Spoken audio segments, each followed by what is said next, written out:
Detective, ¿por qué está tan serio? Porque la investigación de hoy es de mucho cuidado. Es una investigación tan profunda y tan delicada que tuvimos que mandar a Sherlock encubierto. Yo sí decía, me faltaba algo, o alguien, alguna cosa por aquí. Sí, lo mandamos a las sombrías y enigmáticas calles de París, donde las sombras susurran secretos y el peligro acecha en cada esquina. ¿Necesito ponerme impermeable o no?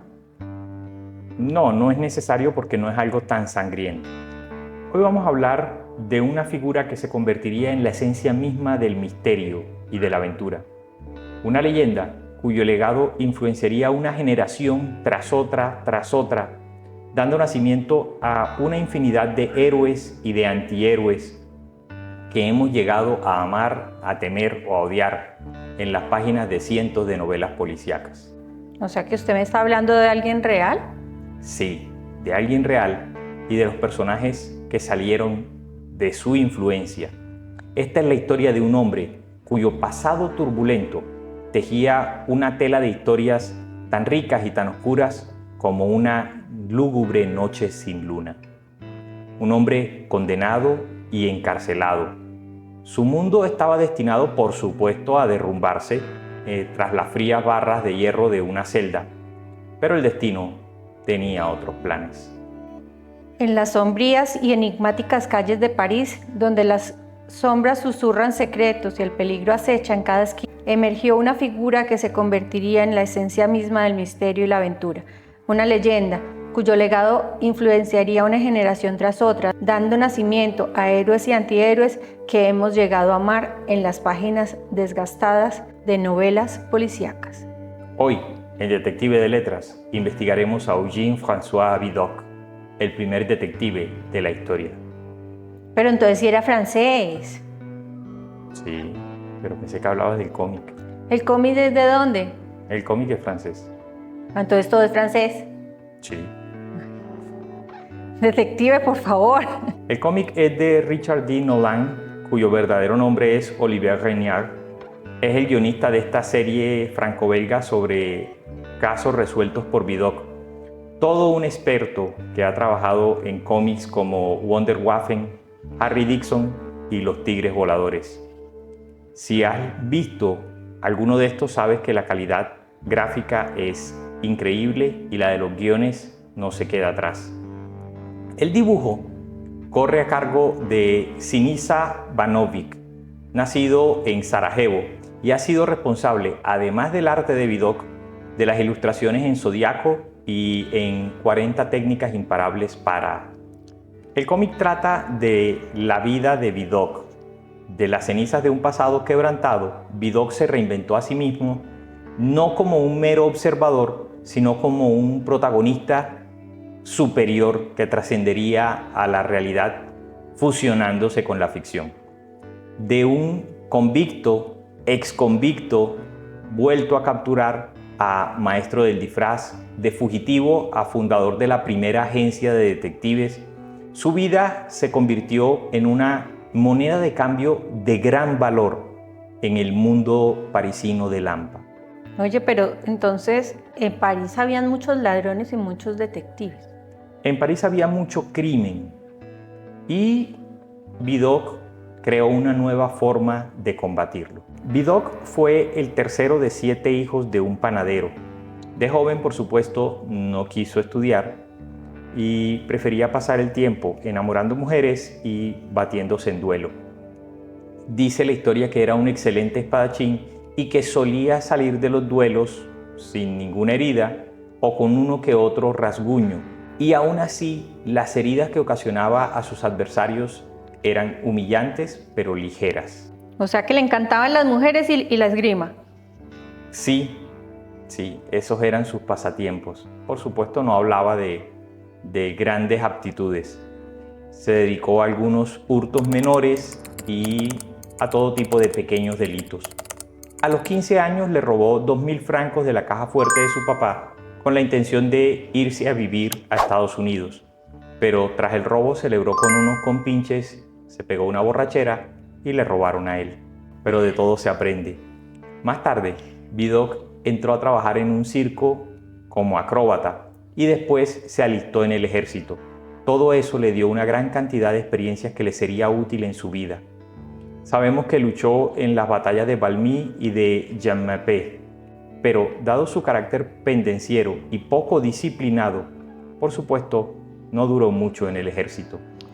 Pero tenía dos caminos: o volverse súper malo, porque además podía trepar, podía estirarse, hacer contorsiones, ya era un acróbata, o volverse muy bueno cogiendo otros personajes, ¿no?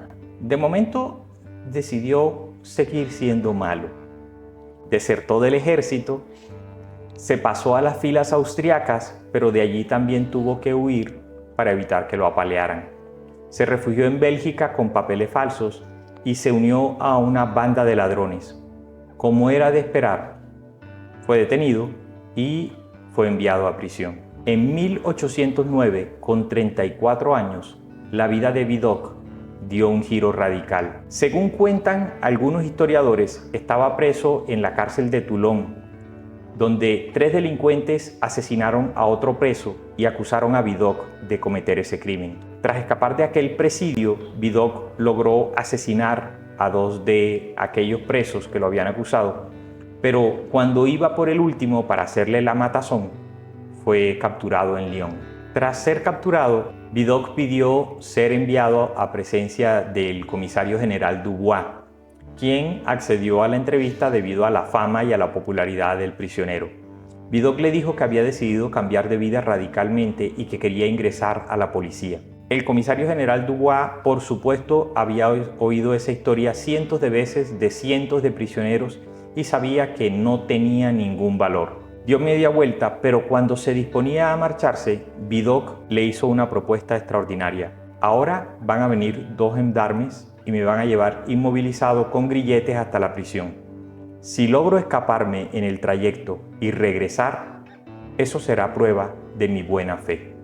Dubois, divertido con aquella propuesta, aceptó el reto. 2 expertos y forzudos guardianes maniataron a Vidocq para conducirlo a prisión, pero 15 minutos después, Vidocq estaba en el despacho del comisario general cumpliendo su palabra.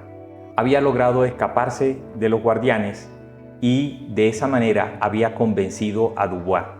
Este aceptó el trato y le dio una amnistía al delincuente. Vidocq también cumplió su parte. En menos de 15 días, la mayoría de los criminales de Lyon habían empezado a caer y a ser encarcelados. Tras un año de prisión, Vidocq dio un paso más allá. La policía lo ayudó a fugarse, entre comillas y falsamente, de prisión. Y como Vidocq se escapaba tanto de las prisiones, esto no fue nada novedoso para los compañeros del mundo criminal. Ya fuera de prisión, empieza el verdadero trabajo de Vidocq, quien se vuelve un maestro del disfraz, en infiltrarse en las organizaciones criminales, en adoptar infinidad de personalidades, y era tan bueno interpretando esos personajes que una vez lo contrataron para que matara a Vidocq.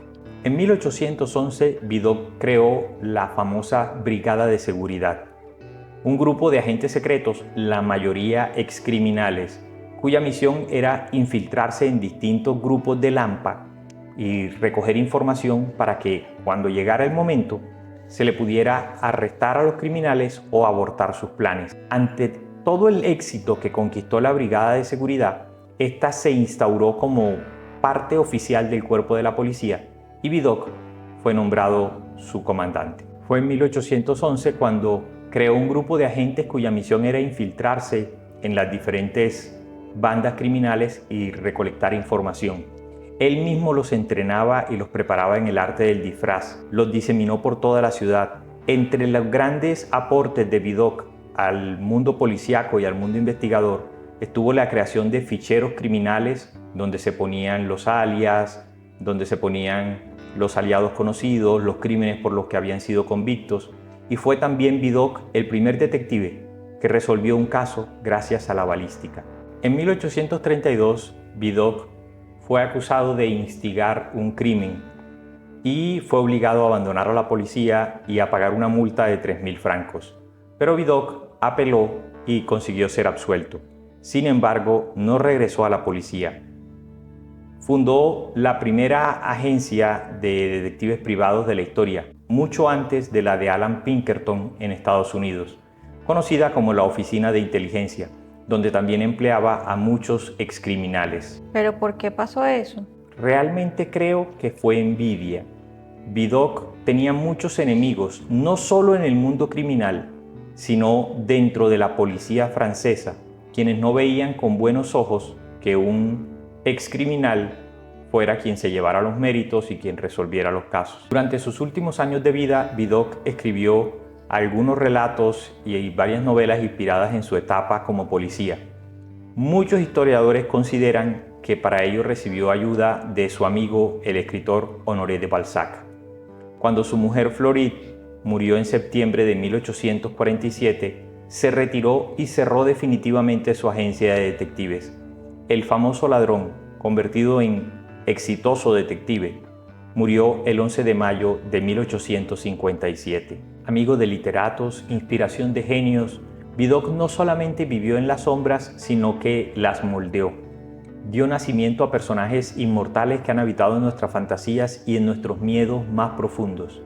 Esta colección de historietas de la que hablamos hoy consta de 3 tomos, en el primero de ellos titulado La automatazón de Notre Dame. Por supuesto, ustedes entenderán que no dice automatazón. La trama ocurre en el otoño de 1813, con el imperio napoleónico tambaleándose, lo cual hace que el crimen aumente. En el alto mando de la policía de París, 2 años antes se había producido una pequeña revolución, cuando el exconvicto y exfugitivo Vidocq había sido nombrado como jefe de la flamante Brigada de Seguridad, una muy eficiente brigada compuesta especialmente por expresidiarios. La misma brigada y especialmente su líder se habían convertido en motivo de preocupación por algunos miembros de las fuerzas policíacas, como el inspector Javert, quienes no podían controlar los métodos poco convencionales que empleaba la Brigada de Seguridad. Y sobre todo, estaban molestos por los éxitos obtenidos por Vidocq, famoso entre otras cosas por su memoria fotográfica y por su espectacular talento para los disfraces y las estrategias fuera de lo común. Por eso te digo que este se parece a Lupin. Sí. En este tomo, Vidocq, ayudado por su fama, por su notoriedad, es llamado a desentrañar algunos misterios del inframundo criminal, como la automatazón con pistola en plena misa en la Catedral de Notre Dame en París, de un varón coronel del imperio, lo cual esconde mucho más que el dolor de un padre por la pérdida de un hijo en la campaña napoleónica en Rusia. Ustedes saquen el diccionario del detective de letras de traducciones a YouTube y ya entenderán de qué se trata. Hay que decir automatazón porque si no YouTube se molesta con el video y lo bloquea. Bueno, pero hablando de YouTube, bien o mal, hay que decir que todos los que nos están oyendo tienen que darnos un like a este video.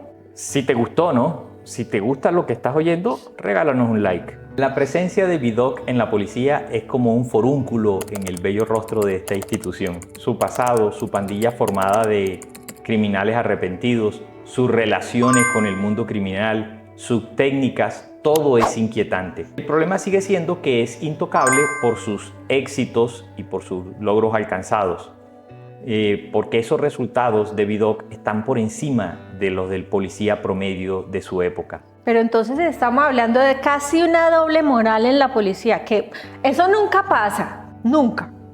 Y en este país menos. El segundo volumen se titula El complot de Napoleón. Nos muestra un noviembre de 1813, el emperador está de regreso a París después de una desastrosa campaña rusa, después de enfrentar reveses al otro lado del Rin. Aún así, Napoleón está yendo eternamente a la guerra y organiza un servicio militar obligatorio y, por supuesto, planea lo que planean todos los gobiernos, aumento con nuevos impuestos. Esas decisiones generan un fuerte descontento que podría llegar hasta la conspiración y al mismo tiempo el navajero, que es uno de los hombres de Vidocq, no sé por qué le dirán así, debe tener alguna habilidad que no alcanzo a desentrañar. Le gustan los cuchillos, por favor. Ah, bueno. Yo pensaba que era bueno con la pistola. El navajero es víctima de una trampa y lo encierran en las celdas de la prefectura de la policía. Testigo de su arresto, Mado, una chica de esas mercenarias de la vida morbosensual, aparece ahorcada al día siguiente. El expresidiario, jefe de la SUGET, de la Brigada de Seguridad, Vidocq, comprende rápidamente que detrás de las pistas obvias se pueden esconder verdades comprometedoras. Oye, pero detective, dame un poco de contexto, ¿cómo era el París de este señor Vidocq? París, en el Imperio Napoleónico, fue una gran potencia, una nación en expansión, una nación donde se trataba de poner de manifiesto todos los pilares de lo que sería el mundo moderno. Es decir, se estaba construyendo una burocracia administrativa, se trataba de profesionalizar los servicios y la justicia trataba de ser un poco más investigativa, pero aún así había unas diferencias sociales enormes. En el tercer tomo, El cadáver de los Illuminati, la trama ocurre en el verano de 1814. Napoleón ya abdicó al poder y Luis XVIII se convierte en rey de Francia. En París se descubre un cadáver desnudo y decapitado flotando en el Sena. Peor aún, a los ojos de la policía, el cadáver tiene un anillo con la marca de los misteriosos y esquivos Illuminati. Vidocq no pierde el tiempo tirando del hilo que conducirá a una bomba de tiempo para el nuevo régimen, cuya mecha se encendió durante la Revolución. Descubrirá que los Illuminati son sombras activas y no una fantasía. En la vida real también. Oye, ¿pero han hecho película de esto? Por supuesto. La película francesa Vidocq de 2001, protagonizada por Gerard Depardieu, enfrenta la figura histórica real del criminalista e investigador Eugène-François Vidocq con la de un asesino sombrío ficticio llamado El Alquimista. Y además de eso, la película El Emperador de París, dirigida por Jean-François Richet, estrenada en 2018, está inspirada en la vida de Vidocq. Fue nominada a las candidaturas en los premios César como mejor vestuario y mejor decorado. Hay que notar que el francés del detective es perfecto, fluido, hermoso. En realidad mi francés no es muy bueno porque la última vez que lo practiqué se me voló una calza. Pero era muy bueno. Se te enredó la lengua. Se me hizo un nudo doble ciego en la lengua. A Vidocq se le atribuye infinidad de avances en el campo de la investigación criminal. Introdujo el estudio de balística comparando los calibres de la bala que asesinó a la víctima con las armas de los presuntos homicidas. Creó el registro de expedientes de las pesquisas de los casos y la propia criminología. Pero yo me supongo que la vida criminal y la policía en algún momento puede colaborar así. Solamente los criminales saben sus propias técnicas. De acuerdo. Realmente para ser un muy buen detective hay que tener algo de mente criminal. Pues ahí está Batman, pero de ese sujeto no vamos a hablar hoy. Porque si después Maricruz del grupo de Telegram nos pega un regaño. Sí, pues su amor aristotélico. Digo, platónico. Aristotélico.